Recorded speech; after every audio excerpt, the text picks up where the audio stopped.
موضوع الدرس في حد الصدقة وما فيها من العبر سورة المائدة تفسير ابن كثير. الحمد لله رب العالمين والصلاة والسلام على أشرف الأنبياء وسيد المرسلين سيدنا محمد وعلى آله وصحابه أجمعين. اللهم صل على سيدنا محمد وعلى آل سيدنا محمد كما صليت على إبراهيم وعلى آل إبراهيم في العالمين إنك حميد مجيد. أعوذ بالله من الشيطان الرجيم. بسم الله الرحمن الرحيم.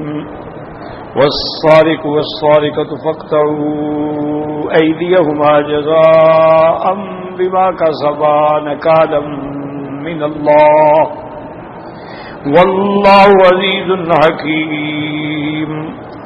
فمن تاب من بعد ظلمه وأصلح فإن الله يتوب عليه إن الله غفور رحيم. ألم تعلم أن الله له ملك السماوات والأرض يعذب من يشاء ويغفر لمن يشاء والله على كل شيء قدير. قال المؤلف والمفسر رحمه الله تعالى أدام النفع بعلومه وعلومكم في الدارين آمين إلى أن قال وذهب بعض السلف إلى أنه تقطع يد السارق في 10 دراهم أو دينار أو ما يبلغ قيمة وقيمته واحدا منهما. عباس سلف اس طرف گئے ہیں کہ چوری کی حد کا نصاب جو ہے وہ 10 درہم ہے یا 1 دینار. 1 دینار بھی تقریباً 10 درہم کا ہوتا ہے یا جو چیز 10 درہم کے برابر ہو. یا قال هذا عن علي وابن مسعود وابراهيم النخعي وابي جعفر الباقر رحمهم الله تعالى. تو حضرت علی اور حضرت عبداللہ مسعود ابراہیم النخعی رضوان اللہ علیہم امام ابی جعفر الباقر یہ سب یہی فرماتے ہیں کہ حد سرقہ کا نصاب جو ہے وہ 10 درہم ہے. وقال بعض السلف لا تقطع الخمس الا في 5 اي في 5 دینار او 50 درہما. تو بعض سلف یہ کہتے ہیں کہ خمس یعنی 5ویں چیز 5 ایسا جو ہے وہ خمس کے بغیر نہیں کاٹا. خمس کا کیا معنی یعنی 5 دینار یا 50 درہم اس سے اگر کم ہو تو ہاتھ نہ کاٹا جائے. وينقل هذا عن سعيد بن جبير رحمه الله تعالى وقد أجاب الجمهور عما تمسك به الظاهرية من حديث أبي هريرة يسرق البيزة فتقطع يده ويسرق الخل فتقطع يده بأجوبة أنه منسوخ بحديث عائشة. کہ بعض اہل ظاہر کہتے ہیں نا کہ چوری کی حد کوئی نہیں ہے. چھوٹی چیز ہو بڑی ہو تھوڑی ہو زیادہ ہو چوری کرے تو اس کا ہاتھ کاٹا جائے گا. جیسے کہ یسرق البیزہ بعض لوگ کہتے ہیں کہ بیزہ کا معنی ہوتا ہے جو خود ہوتی ہے اگر وہ چرائے تو ہاتھ کاٹا جائے گا. اور اسی طرح اگر یسرق الحبل رسی چرائے تو ہاتھ کاٹا جائے گا. لیکن اس کا علماء نے جواب دیا ہے. ایک جواب تو یہ ہے کہ منسوخ من حدیث بے حدیث عائشہ کہ یہ حکم منسوخ ہے. فصل فرماتا ہے کہ یہ جواب تو اتنا طاقتور نہیں ہے. وفی ھذا نظر اس جواب میں مجھے اعتراض ہے کیونکہ لأنه لا بد من بیان التاریخ. ناسخ منسوخ کا معنی یہ ہوتا ہے کہ ہمارے پاس تاریخ ہو کہ پہلا حکم کب تھا اور دوسرا کب آیا. جب تاریخ کا پتہ نہ ہو تو ہم کیسے کہہ سکتے ہیں کہ پہلا حکم منسوخ ہے اور دوسرا حکم جو ہے وہ ناسخ ہے. والثانی انه مؤول ببیضۃ الحدید وحبل السفن. اور بعض کہتی ہیں کہ وہ انڈا مراد نہیں ہے بلکہ لوہے کا انڈا تو وہ تو پھر اسی قیمت کا ہو جاتا ہے. اور رسی سے مراد یہ ہے وہ رسی جس سے کشتیاں باندھی جاتی ہے وہ رسی تو قیمتی ہوتی ہے. قاله الأعمشي ما قال البخاري رحمه الله تعالى وغيره عنه. والثالث إن هذه وسيلة للتدرج في السرقة من القليل إلى الكثير الذي تقطع فيه يده. اور کہتے ہیں کہ تیسرا جواب یہ دیتے ہیں کہ بھئی تھوڑی چوری کرے یا زیادہ، تو مانا یہ ہے کہ اب چوری کے میں عادت میں پڑ گیا ہے نا، آہستہ آہستہ پھر بڑھتا چلا جائے گا نا، اس لیے ہاتھ کاٹا جائے. وَيَحْتَمِلُ أَن يَكُونَ هَذَا خَرَجَ مَخْرَجَ الْأَخْبَارِ عَمَّا كَانَ الْأَمْرُ عَلَيْهِ فِي الْجَاهِلِيَّةِ حَيْثُ كَانُوا يَكْتَوُونَ فِي الْقَلِيلِ وَالْكَثِيرِ. اور اسی طرح ہو سکتا ہے کہ یہ بات انہوں نے بطور خبر کہی ہو کہ زمانہ جاہلیت میں یعنی اسلام سے پہلے وہ بھی چور کا ہاتھ کاٹتے تھے، اور تھوڑی چوری ہو یا زیادہ ہو ہاتھ کاٹا جاتا تھا. فلان السارق الذي يبدل يده السمينة في الاشياء المهينة. تو اللہ پاک کہتے ہیں کہ لعنت کرے چور پہ کہ جس نے ایک قیمتی ہاتھ جس کی دیت ہے اگر کوئی کاٹے تو اس کو اس نے کتنا گھٹیا کر دیا کہ وہ چوری میں کاٹا گیا. وقد ذكر النبل على المعابد ما قدم بغداد اشتهر انه اورد اشكال الفقهاء في جعلهم نصاب السرقة ودينار وندم ذلك شهرا دل على جهله وقلة عقله. کہتے ہیں کہ ابو الاعلی المعرری یہ بہت بڑا شاعر تھا. یہ جب بغداد میں آیا تو اس نے فقہاء پر اعتراض کے لیے ایک شعر لکھا. مفسر فرماتے ہیں حالانکہ اس کے یہ شعر جو ہے اس کی جہالت اور اس کی قلت عقل پہ اعتراض کر یدن بخمس مئین اسجد ودیت ما بعدها قطعت في ربع دینار تناقض ما لنا الا السقوط له وان نعوذ بمولانا من النار. کہتے ہیں عجیب بات ہے کہ یدن بخمس مئین یعنی 500 کا ہاتھ جو ہے وہ چوری کی دیت میں کاٹ دیا جائے. کہتے ہیں عجیب بات. تو بہرحال یہ ہے کہ اللہ سے ہم جہنم کی پناہ مانگتے ہیں. ولما قال ذلك تطلبه الفقهاء. جب اس نے یہ شعر کہا اور فقہاء پہ اعتراض کیا تو فقہاء نے کہا کہ اس کو لے آؤ، لیکن وہ بدل کے مارے بھاگ گیا کہ کہیں سزا نہ دے دیں. وقال اجاب الناس في ذلك وكان جواب القاضي عبد الوهاب المالكي رحمه الله. بعض لوگوں نے اس کے شعر کا جواب بھی دیا ہے، جیسے کہ قاضی عبد الوہاب المالکی نے فرمایا کہ لما کانت امینتن کانت سمینتن. جب تک ہاتھ امانت والا تھا تو قیمتی تھا، جب خائن بن گیا تو قیمت ختم ہو گئی. اب دیکھیں نا کہ ایک عورت کی عزت کب تک ہے؟ جب تک عفت محفوظ ہے. اور جب اس نے عزت گنوا دی ہے تو اب اس کی کیا قیمت ہے؟ اب تو وہ طوائف ہے، اب تو وہ بے حیا ہے، چلتی پھرتی لاش ہے. عزت اور عفت تو تب تک ہے کہ جب تک اس نے اپنی عفت عصمت کی حفاظت کی ہے. اسی لیے کہ قرآن نے بھی اسی کی تعریف وَمَرْيَمَ ابْنَتَ عِمْرَانَ الَّتِي أَحْسَنَتْ فَرْجَهَا کہ وہ بیوی مریم جس نے اپنی شرمگاہ کی حفاظت کی. اگر شرمگاہ کی حفاظت پھر وہ کیا ہو جاتا ہے؟ وہ تو پھر طوائف ہے. اس لیے علماء نے جواب دیا کہ لما کانت امینتن جب ہاتھ امانت والا تھا کانت سمینتن قیمت تھی. ولما خانت حانت جب اس نے خیانت کی تو اس کی قیمت ختم ہو گئی، وہ ذلیل ہو گیا.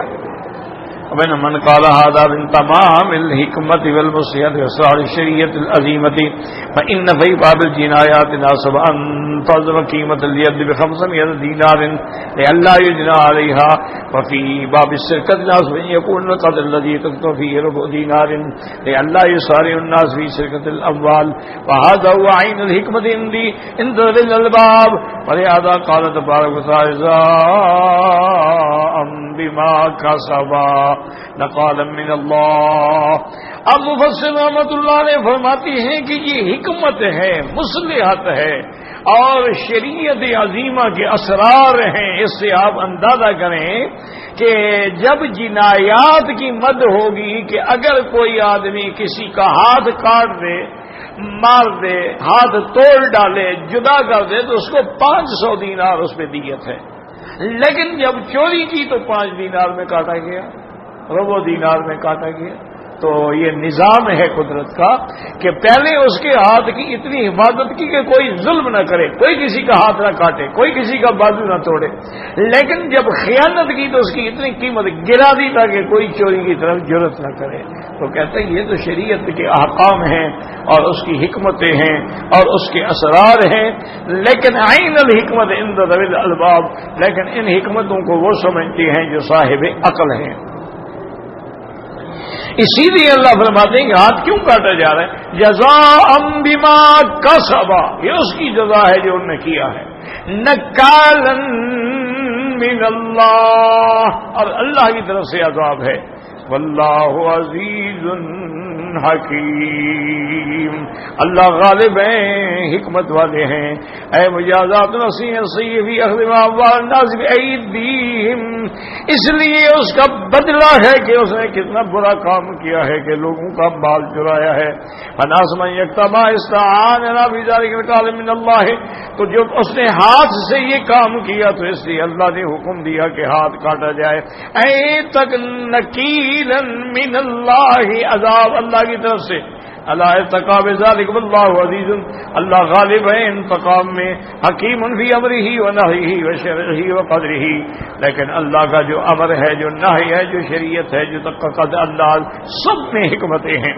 ثم قال تعالی فمن تاب من بعد ظلمه واصلح فان اللہ یتوب علیہ ان اللہ غفور رحیم، اگر کوئی شخص توبہ کرے اس ظلم کے بعد، اور توبہ صرف نہیں بلکہ اصلاح اعمال بھی کر لے، من تاب بعد شرکۃ واناب الی اللہ من لا یتوب علیہ فیما بینہ وبینہ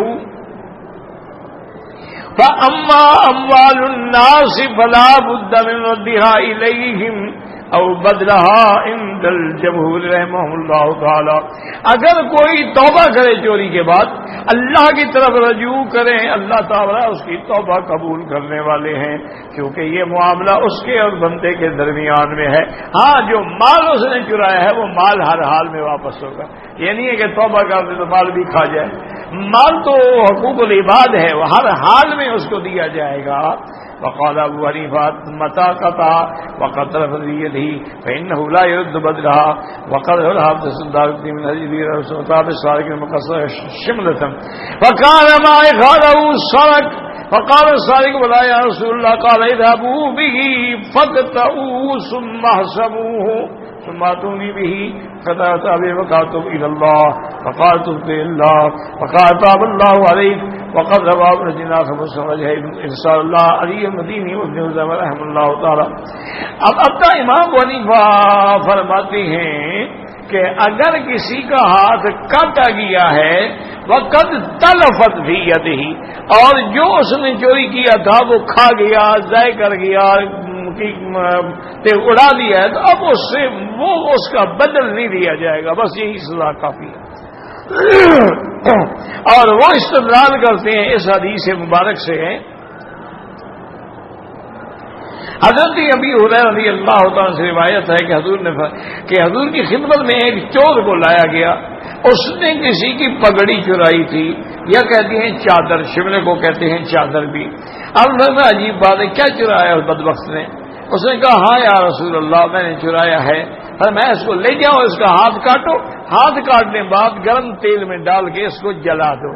اس کی وجہ یہ تھی کہ اس زمانے میں کوئی انجیکشن ایجاد نہیں ہوئے تھے خون بند کرنے کے لیے، اور نہ کوئی راستہ تھی، یہ ہوتا تھا کہ جلا دیا جاتا، جب وہ جگہ جل جائے تو خون بند ہو جاتا ہے، ورنہ خون بہتا رہے وہ تو مر جائے گا، وہ تو بچ ہی نہیں سکتا ہے۔ اس لیے آپ نے یہ بھی حکم دیا کہ اس کو جلا ڈالو اور ہاتھ کاٹو اور جلا ڈالو، پھر اس کو میرے پاس لے آؤ۔ پھر نہیں آئے، ہاتھ کاٹا گیا، آپ نے کہا تب الی اللہ، توبہ کرو تم۔ اس نے کہا یا رسول اللہ تب تو الی اللہ، میں اللہ کی طرف توبہ کرتا ہوں۔ فقال تاب اللہ علیک، حضور نے فرمایا اللہ تیری توبہ قبول فرمائے۔ اس کے بعد فرماتے ہیں کہ یہاں یہ حکم نہیں دیا کہ تم جو چرایا تھا واپس کرو، تو لہذا اس حدیث سے امام ابو حنیفہ رحمۃ اللہ علیہ نے استدلال فرمایا ہے کہ اس کا ہاتھ تو کاٹا جائے گا اگر وہ مال موجود ہے، یاد رکھ فرق سمجھو، مال موجود ہے تو پھر تو اس کو واپس کیا جائے گا، لیکن اس کے ہاتھ میں مال کھا گیا، اب کیا کرو، کہاں سے لے آؤ گے؟ تو پھر اس سے وہ مال جو ہے وہ نہیں لیا جائے گا۔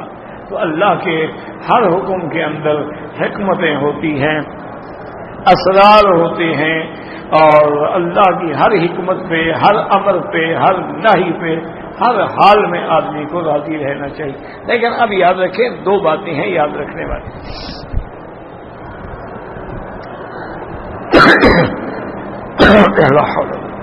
اسی طرح آپ پہلے بھی پڑھ چکے ہیں کہ جو لوگ ڈاکو ہیں،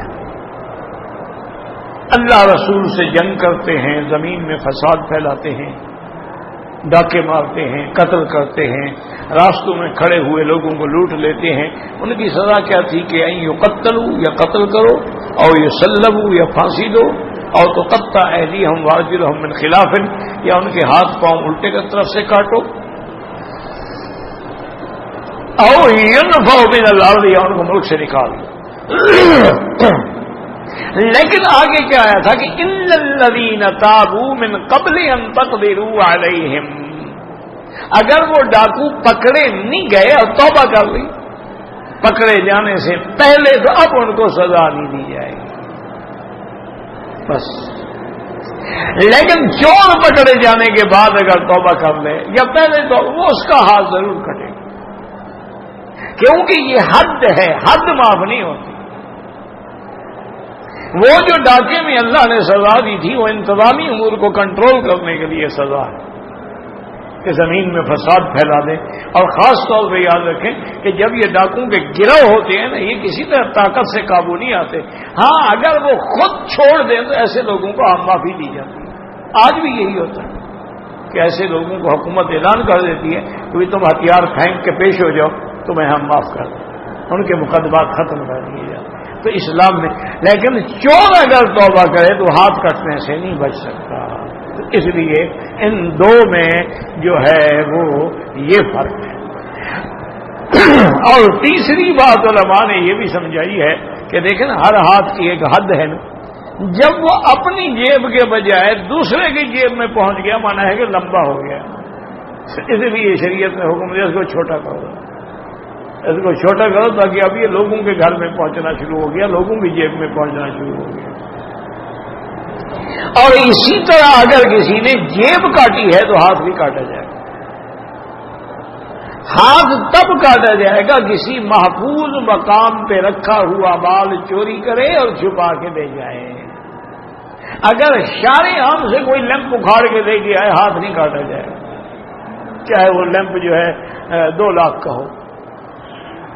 اسی طرح اگر کسی نے باغ سے پھل توڑ لیا ہے، ہاتھ نہیں کٹے گا، اس کو سزا تو ملے گی، یہ نہ سمجھا کرو حد نہیں لگے گی، اس پہ تعزیر ہوگی۔ یہ بھی ایک بڑا مصیبت ہے کہ جیسے آج ہمارے نوجوان بھائی بیٹے جو ہیں اللہ ہدایت دے، وہ کہہ دیتے ہیں دیکھو جی امام ابو حنیفہ رحمۃ اللہ علیہ نے اپنی کتاب میں یہ لکھا ہے کہ من اتی بامہ فلا حد علیہا، جو بندہ اپنی سگی ماں سے زنا کرے اس میں کوئی حد نہیں۔ اب یہ بیچارے ہمارے جی ہدایہ میں ہے، جی شرح وقایہ میں ہے، جی فلاں حنفیوں کتاب میں لکھا ہوا ہے۔ اور جاہل آدمی، تم نے بات سمجھی ہی نہیں ہے، تو وہاں بونی فرق کا کیا قصور ہے؟ امام صاحب کا مقصد یہ تھا کہ حد جو ہے وہ انزجار کے لیے ہوتی ہے، اس کو اس برائی کے کام سے روکنے کے لیے ہوتی۔ تو عام عورت سے زنا کرے تو 100 کوڑے ہیں، لیکن ماں سے زنا کرے تو اس کو 100 کوڑے نہیں مارے جائیں گے، اس کو قتل کیا جائے گا۔ لا حد علیہ، وہ زنا والی حد نہیں ہوگی، اس کو تعزیر میں قتل کیا جائے گا۔ اسی لیے امام صاحب کے دوسرے اقوال میں موجود ہے کہ لا حد علیہ بل یقتل، اس پہ حد نہیں وہ زنا والی۔ کمہارا لڑکا تھا، ماں سے زنا کیا، وہ 100 بیت مار کے بھگا دے، نہیں، وہ قتل کیا جائے گا۔ تو یہ معنی نہیں ہوتا کہ لا حد علیہ کا معنی ہے کہ جو مرضی ہے نعوذ باللہ ماں سے زنا کرتا ہے، یہ کوئی بات ہے؟ اتنی بڑی تہمت لگانا کسی امام کو، انا للہ و انا الیہ راجعون، اور کیا کہہ سکتے ہیں؟ ورنہ اصولی بات ہوتی ہے کم سے کم اس حدیث کو تو سامنے رکھو کہ لا تذکروا موتاکم الا بخیر، جو لوگ فوت ہو گئے ان کو جب بھی یاد کرو بھلائی سے یاد کرو، برائی سے بھی یاد کرو۔ کبھی کہہ دینا نعوذ باللہ کیا ہے، اور مصیبت کیا ہے کہ بات نہیں سمجھتے۔ جیسے کہو دیکھو جی حنفی کہتے ہیں خون لگا ہوا ہو اور اس کو زبان سے چاٹ لے تو وہ پاک ہو گئی جگہ۔ اب اگر تمہیں سمجھنا ہے تو ہم کیا کریں؟ خدا کے بندے مسئلہ یہ نہیں ہے، مسئلہ سمجھا کرو۔ مسئلہ یہ ہے کہ عورتیں بعض اوقات سلائی کر رہی ہوتی ہیں، سوئی سے، کپڑا سے، دھاگے سے سلائی کر رہی ہیں، بنائی کریں، وہ لگ جاتی ہے یہاں سوئی، اس نے یوں کر پاک تو ہو گئی. جب جگہ صاف ہو گئی، چاہے وہ پانی سے ہو یا تھوک سے ہو، وہ جگہ تو صاف ہو گئی، صاف ہو گئی تو پاک ہو گئی. وہ تو مسئلہ وہ ہے. یہ تھوڑا ہے کہ اگر آدمی کو نعوذ باللہ زخم ہے یا خون بہ رہا ہے تو چاٹنا شروع کر دے. خون چاٹنا تو حرام ہے. جب آدمی ایک بات کو نہ سمجھے تو اس کا کیا علاج ہے؟ ما سوا اس کے کہ انا للہ و انا الیہ راجعون، کہ اللہ تعالی ہمیں سمجھنے کی توفیق دے اور اللہ تبارک و تعالی رحمت فرمائیں. تو پھر جا کے بات سمجھ آتی ہے. اس کے علاوہ جو باتیں ہیں نا وہ سمجھ نہیں آ سکتی. اس لیے ضروری ہوتا ہے کہ ایک تو قول مفتہ بے دیکھا جائے کہ فتویٰ کس قول پہ ہے. دوسرا یہ ہے کہ صاحب البیت ادری بالبیت، کہ گھر والوں سے پوچھو، کسی حنفی عالم سے پوچھو کہ اس کا کیا مقصد ہے. پھر تمہاری تسلی ہوگی، وہ تمہیں جواب دے گا، تمہاری تسلی ہو جائے گی، بات ختم ہو جائے گی.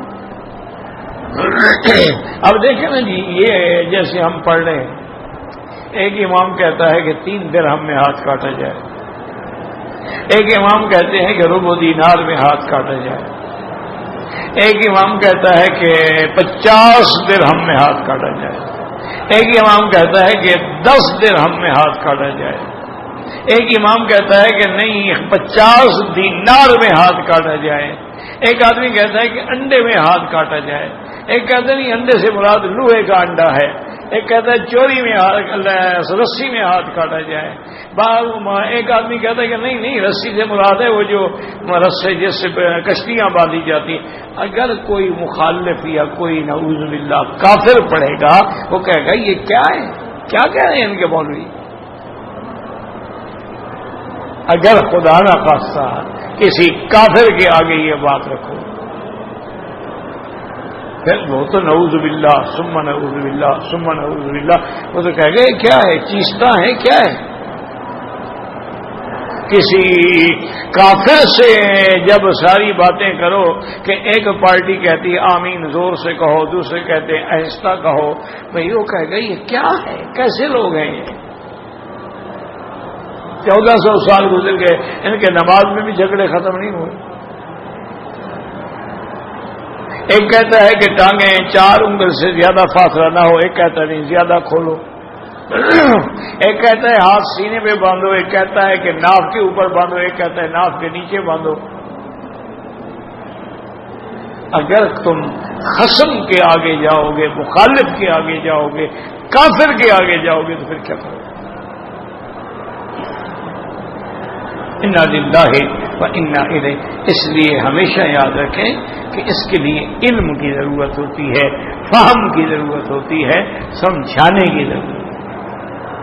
کہ جیسے کسی آدمی نے حضرت علی رضی اللہ تعالیٰ عنہ سے آ کے اشکال پیش کیا یہودی نے کہ قرآن میں ہے کہ جنت میں 4 نہریں ہوں گی، پانی کی نہر ہوگی، دودھ کی نہر ہوگی، شہد کی نہر ہوگی اور شراب طہور کی نہر ہوگی، اور ان سب کا منبع جو ہے وہ عرش کے نیچے سے ہوگا. اور انہوں نے کہا حضرت علی بھلا یہ تو عقل کی بات ہے کہ جہاں سے نہریں چل رہی ہیں، یعنی جو حد ہے جہاں سے نہریں دریا ہوتے ہیں نا اوپر بند باندھتے ہیں، وہاں سے نہریں جاری ہوتے ہیں، کوئی ادھر جا رہی ہے کوئی ادھر جا رہی ہے. تو جب ہم حد ایک ہے، منبع ایک ہے، تو نہریں 4 کیسے ہو گئی؟ اور پھر 4 بھی عجیب، یعنی ایک پانی کی بن جائے، ایک شہد کی بن جائے، ایک دودھ کی بن جائے. حضرت علی رضی اللہ تعالیٰ عنہ بہت بڑے فیصلے کرنے کی قوت رکھتے تھے، حتیٰ کہ حضور بھی خوش ہو کے فرماتے تھے اقضاکم علی، بھئی فیصلے کا تم میں سب سے زیادہ سمجھنے والا علی ہے رضی اللہ. حضرت علی سمجھ گئے کہ اس کا مقصد اسلام پہ اعتراض کرنا ہے، قرآن پہ اعتراض. انہوں نے کہا بات سنو، تمہارے ناک سے کبھی پانی بہتا ہے؟ انہوں نے کہا جی بہتا ہے. پر میں آنکھ سے بھی بہتا ہے؟ ہاں جی آنکھ سے بھی بہتا ہے. اب میں منہ سے تھوک کے ذریعے بھی کبھی لعاب آتا ہے؟ ہاں جی آتا ہے. کان سے بھی پانی کبھی بہتا ہے؟ ہاں جی بہتا ہے. اور میں ان سب کو چکھا ہے تم نے؟ ہمیں کہا صاف بات ہے جی کہ جو آنکھ کا پانی ہے اس کا ذائقہ الگ ہے، جو ناک کا پانی ہے اس کا ذائقہ الگ ہے، جو کان سے پانی بہ رہا ہے اس کا ذائقہ الگ ہے. فرمایا یار مقصد منبع ہیڈ تو ایک ہے، یہ 4 نہریں مختلف ذائقے کی کیسے چل رہی ہیں؟ انہوں نے کہا نہیں مجھے سمجھ آیا. انہوں نے کہا جو خدا اس پہ قادر ہے وہ اس پہ بھی قادر ہے. اگر ایک بندے کے اندر 4 قسم کے پانی نکل رہے ہیں اور فرمایا کہ بدبخت وہی پانی جو تم پیتے ہو وہ حلال ہے، نکلتا ہے پیشاب بن کے نکلتا ہے. وہی غذائیں جو تم کھاتے ہو حلال ہیں، پھر وہ اندر خون بن جاتی ہیں. خون بننے کے بعد مادہ منویہ بنتا ہے، اس سے پھر جا کے بچہ پیدا ہوتا ہے، نطفہ بنتا ہے. یہ سارے ایک بندے کے اندر اللہ نے ہر وہ چیز رکھی ہے کہ کوئی خدا پہ اعتراض نہ کر سکے. تو کیا وہ جنت میں نہیں رکھ سکتا؟ باقی یاد رکھو کہ یہ ائمہ کا جو اختلاف ہے اس کی وجوہات ہوتی ہیں کہ ان کو مختلف روایات ملتی ہیں. فیصلہ پھر آخر میں ہوتا ہے اور فیصلہ اسی پہ ہے کہ عقل جو ہے وہ 10 درہم ہے، جیسے مہر جو ہے وہ 10 درہم. حالانکہ ایک صحابی کی شادی حضور نے قرآن کی صورتوں کے عوض بھی کر دی.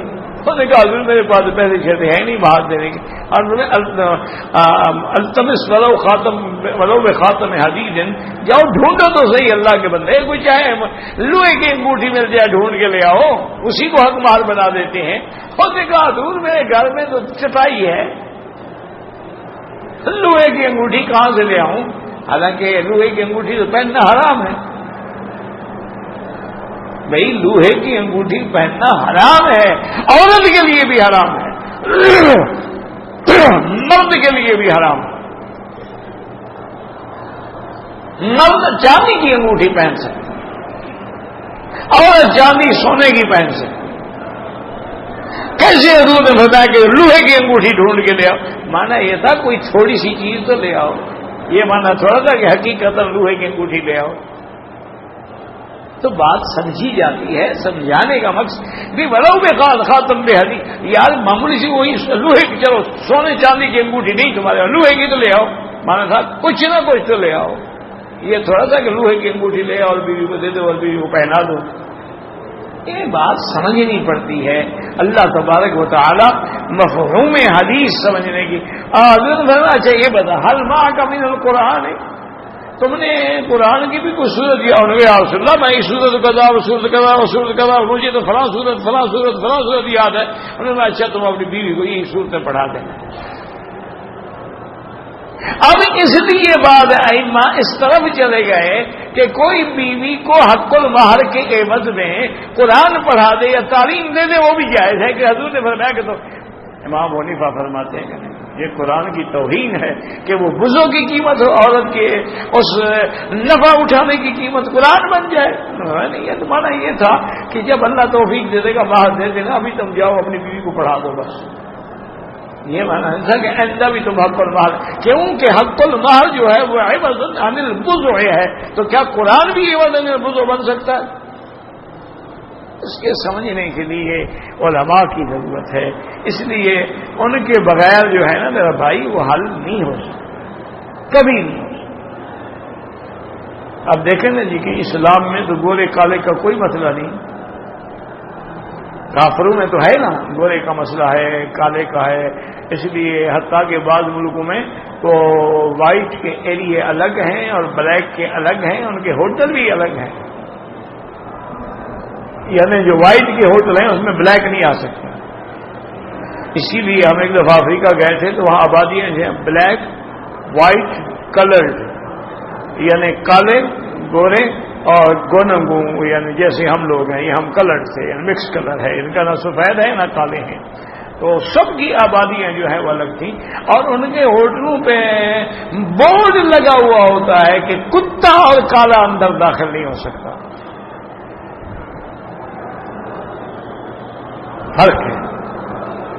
لیکن اسلام کی یہی تو شان ہے نا کہ لا فضل لعربی علی اجمی ولا لاحمر علی اسود. حضور نے فرمایا کسی عربی کو اجمی پہ فضیلت نہیں، کسی گورے کو کالے پہ فضیلت نہیں. ان اکرمکم عند اللہ اتقاکم، اللہ کے ہاں عزت والا وہ ہے جو زیادہ پرہیزگار ہے، زیادہ متقی ہے. تو اس لیے حضور کا مؤذن حضرت بلال تھا.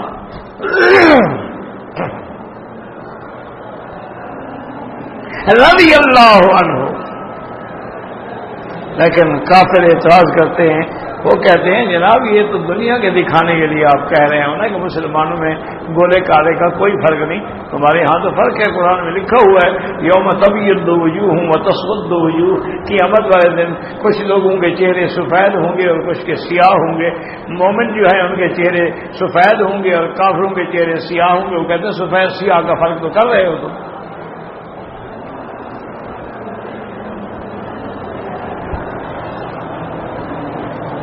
یاد رکھیں کہ اس عالم کا حکم الگ ہے. جیسے افریقن قانون الگ ہے، امریکن قوانین الگ ہیں، انڈین الگ ہیں، ایشین الگ ہیں، رشین الگ ہیں.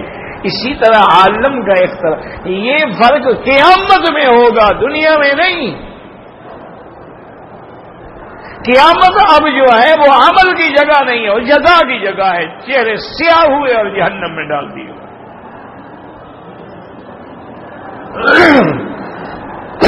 دنیا کے کالے اور سفید رنگ میں کوئی فرق نہیں ہے. اسی لیے فتح مکہ جب ہوا ہے تو کئی گورے موجود تھے، لیکن حضور نے کالے کو حکم دیا کہ بلال کعبے کی چھت پہ کھڑے ہو گیا آج اذان کرو. دنیا کو پتہ لگ جائے کہ محمد مصطفیٰ غلاموں کو اونچا کرنے کے لیے آئے ہیں اور کالوں کو اونچا کرنے کے لیے آئے ہیں. وہ کسی کو ذلیل کرنے کے لیے نہیں آئے ہیں. حتیٰ کہ بعض قریشی جو پتہ نا کھڑے تھے نا سردار، ابھی اسلام نہیں لے آئے تھے. ایک کہنے لگا اچھا ہوا کہ آج کا دن میرے باپ نے نہیں دیکھا. اچھا ہوا کہ آج کا دن میرے باپ نے نہیں دیکھا. الغراب الاسود یعلو علی الکعبۃ، یہ کالا کبا اوپر کھڑا ٹانٹا کر رہا ہے. کہنے لگا اگر میرا باپ دیکھتا تو مر جاتا. وہ خیر پہلے مر گیا تھا. یعنی اتنا تعصب تھا، لیکن حضور نے اسی کو اونچا کیا. حضرت لقمان جس کا قرآن میں پڑھا لقمان حکیم کوئی حکیم نہیں تھے، ان کے حکم کا ذکر ہے. یہ میں نے سنا ہے کہ دوائیں بناتی یونانی، وہ خمیرہ گازبان اور جو شاندہ بنایا کرتا تھا. یہ تو لقمان حکیم وہ مانا اس کی حکمتیں تھی، دانائی تھی، اس کی باتوں میں گہرائی تھی.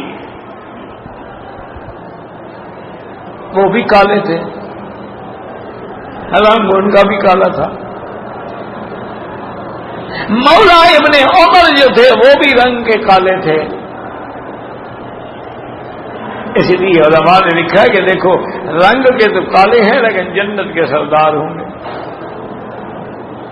اس لیے ہمیشہ یاد رکھیں یہ اقوال ہوتے ہیں مفسرین کے، تفسیری اقوال ہیں. جیسے جیسے کسی نے سمجھا، اور دیانت کا معنی یہ ہوتا ہے کہ سارے اقوال ذکر کر دو پھر بعد میں فیصلہ کرو، تو پھر کوئی اختلاف نہیں.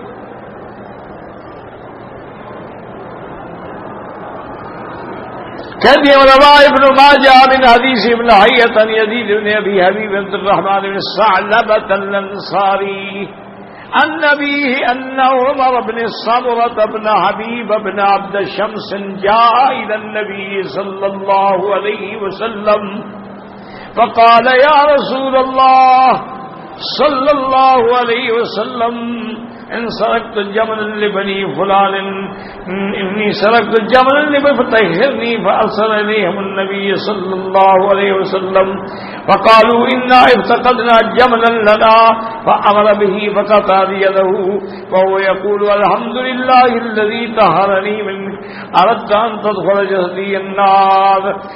ایک صحابی آئے حضور کی خدمت میں کہا یا رسول اللہ میں نے فلاں قوم کا فلاں قبیلے کا اونٹ چوری کیا ہے، مجھے پاک کریں. حضور پاک نے پتا کیا، انہوں نے کہا کہ ہاں ہمارا اونٹ گم ہوا ہے. ہمارا بھی فقط آدیہ حکم دیا گیا تو اس کا ہاتھ کاٹا گیا.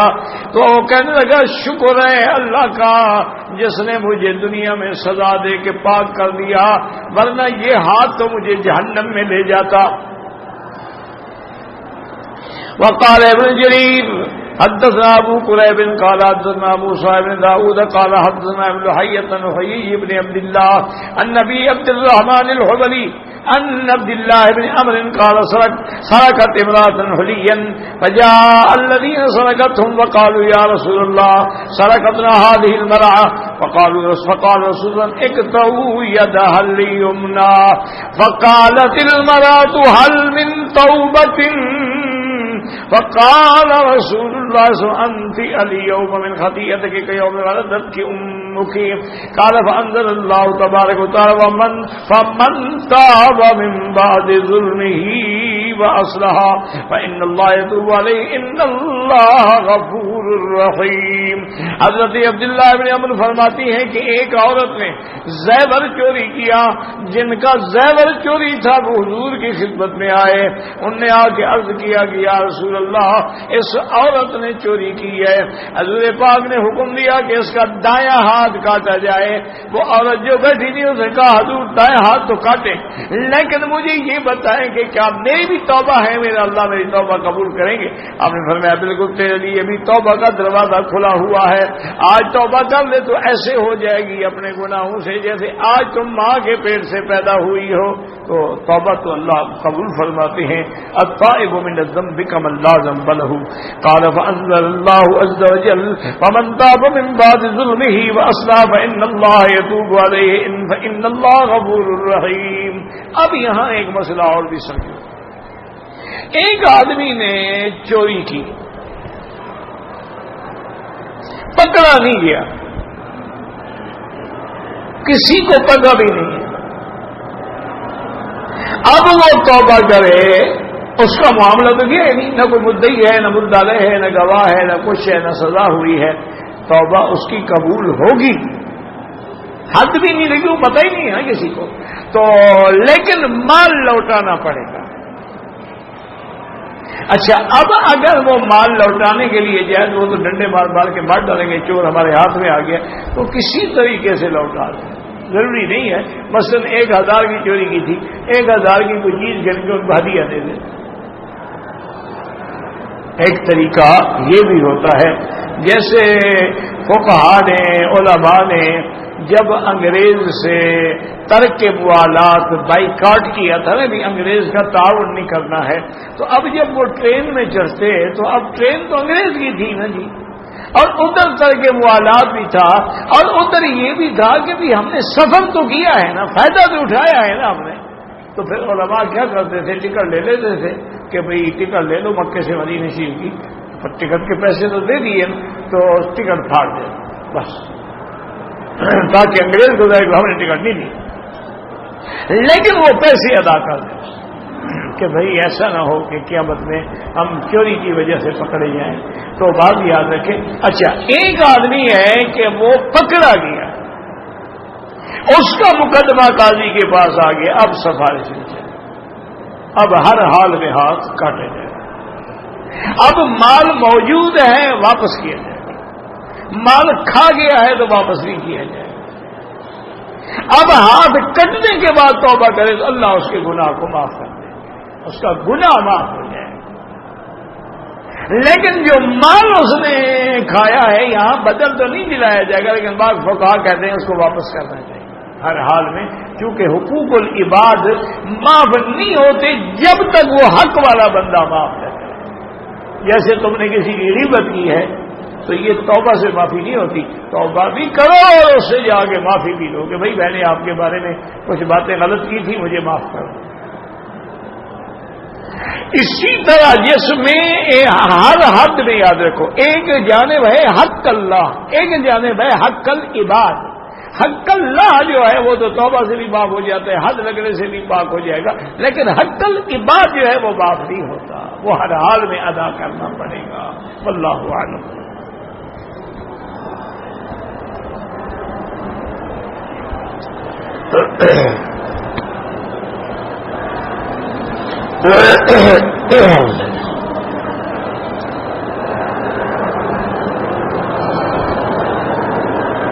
ایک آدمی نے روزہ رکھا رمضان میں، 9 بجے کے قریب شدید بیماری کی وجہ سے مجبور ہو کے اس کو دوا کھانی پڑی، اس نے افطار کر لیا، اس پہ کوئی جرمانہ نہیں، صرف اتنا جرمانہ ہے اس دن کے بدلے میں ایک روزہ رکھے بعد میں، بس، اور کوئی جرمانہ نہیں۔ وہ جو کفارہ ہے نا، لوگ ڈرتے ہیں کہ 2 مہینے کا ہوتا ہے، اگر نعوذ باللہ کوئی آدمی رمضان میں روزے کی حالت میں اپنی بیوی سے جمع کر لے تو کفارہ ہے، یہ تھوڑا ہے کہ بیچارہ مر رہا تو اسے روزہ اگر پانی پی لیا، دوائی کھا لی، اس کے لیے صرف 1 دن کا روزہ ہے اور اس پہ کوئی کفارہ نہیں ہے۔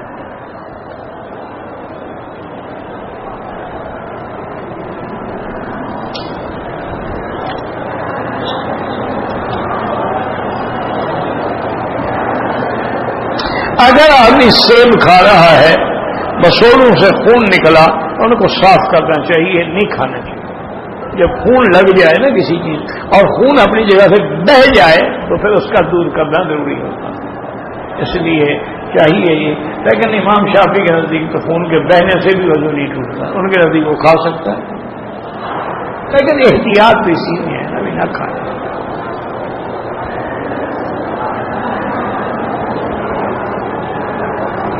اگر وضو کرنے کے بعد اس نے برش کیا، یعنی یہ عجیب الٹا آدمی ہے کہ برش بعد میں کرتا ہے، وضو پہلے کرتا ہے، بہرحال اس نے مسواک کیا، خون نکل آیا، دوبارہ وضو کرتا ہے۔ یہی تو وجہ ہے نا میرا بھائی، کچھ سمجھا کرو خدا کے لیے، ایک دوسرے کے ساتھ بغض نہ رکھا کرو۔ یہی وجہ ہے کہ امام صاحب فرماتے ہیں کہ حضور نے فرمایا نا کہ مسواک عند کل صلاۃ، ہر نماز کے ساتھ۔ اس سے یہ بات حضرات لیتے ہیں کہ جب نماز کھڑی ہوتے ہیں تکبیر سے پہلے یہ مسواک کر لیتے ہیں، کبھی حدیث میں لفظ ہے عند کل صلاۃ۔ امام صاحب فرماتے ہیں اللہ کے بندے، یہ اسی طرح ہے جیسے قرآن میں ہے اذا قمتم الى الصلاۃ فاغسلوا وجوہکم وایدیکم، کہ جب تم نماز کے لیے کھڑے ہو تو اب تم وضو کر لو، تو نماز میں وہیں کھڑے کھڑے وضو کریں گے۔ مانا ہے اذا اردتم القیام الى الصلاۃ، جب تم نماز کی تیاری کرو تو پہلے وضو کرو، یہ تھوڑا ہے کہ وہی مصلی پہ کھڑے ہو کے وضو کرو۔ وہ کہتے ہیں یہی معنی ہے عند کل صلاۃ، عند وضوء کل صلاۃ، کہ جب نماز پڑھنی ہے اس کے وضو کرے تو مسواک کرو، یہ سنت ہے۔ چونکہ اس وقت ہو سکتا ہے کہ خون نکلا ہے تو جریان خون کے ساتھ وضو ٹوٹ جاتا ہے حنفی مسلک میں، جن کے نزدیک نہیں ٹوٹتا، امام شافعی کے نزدیک نہیں ٹوٹتا، لیکن احتیاط تو اسی میں ہے، احتیاط تو اسی میں ہے۔ اسی لیے فقہا نے لکھا ہے نا کہ آدمی نے اگر دودھ مطلقاً دودھ پیا ہے، اونٹ کا دودھ ہے وہ، تو پھر امام احمد حنبل رحمۃ اللہ علیہ کے نزدیک وضو دوبارہ کرنا پڑے گا۔ لیکن اگر مطلقاً بھی دودھ ہے تو حدیث میں آتا ہے کہ اس کے بعد بھی آدمی کلی کر لے، کیوں کہ اس کا مزہ اندر رہ جائے گا۔ جب قرآن پڑھے گا تو زبان سے مزہ لے رہا ہوگا، پھر قرآن کا مزہ تو نہ ہوا، دودھ کا مزہ ہی ہوا ہے نا۔ اس لیے ہر چیز میں ایک حکمت ہوتی ہے، بہتر یہی ہے کہ آپ یہ سیب نہ کھائیں۔ اگر برش کیا یا اور وضو کے بعد خون نکلا ہے دوبارہ وضو کریں۔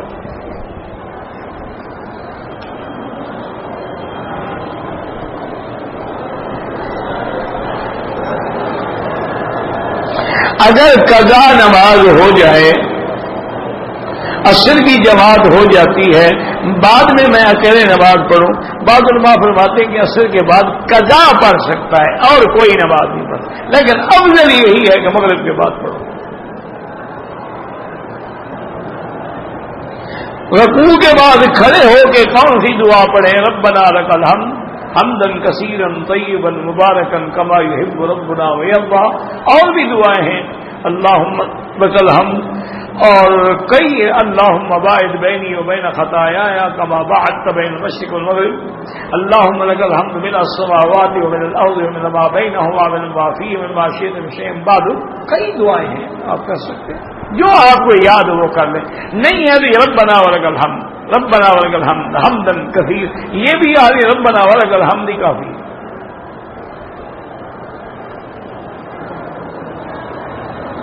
کہتے جی کہ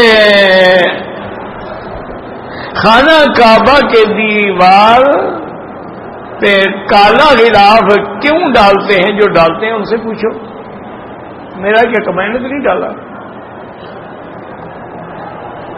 یاد رکھو غلاف سفید بھی ہوتا تھا، غلاف سبز بھی ہوتا تھا، غلاف مختلف رنگوں کا بھی ہوتا تھا، اور پھر آخر میں قرار یہی پکڑا گیا کہ غلاف جو ہے سیاہ ہو، کیونکہ سیاہ رنگ جو ہے یہ ہر چیز کو اپنے اندر چھپا لیتا ہے، جذب کر لیتا ہے، اور اگر رنگ ہو تو اس پہ اگر کوئی چیز لگے گی تو وہ ظاہر دور دور سے نظر آ رہی ہوگی۔ اسی حکمت سے غلاف کعبہ جو ہے وہ سیاہ ہو گیا۔ واللہ اعلم۔ ربنا تقبل منا انك انت السميع العليم وتب علينا انك انت التواب الرحيم اللهم ثبتنا على الايمان اللهم ارزقنا حسن الختام اللهم اجعل اخر كلامنا لا اله الا الله محمد رسول الله اللهم فرج هم المهمومين نفس كرب المكروبين وقض الدين عن المدينين واشفنا واشف مرضانا ومرضى المسلمين اللهم احفظ سائر بلاد المسلمين وهذا البلد الامين فاجعل امنا مطمئنا سخاء رخاء الى يوم الدين برحمتك يا ارحم الراحمين صلى الله تعالى على خير خلقه سيدنا محمد وعلى اله وصحبه اجمعين اللهم صل على سيدنا محمد وبارك وسلم عليه۔ آئے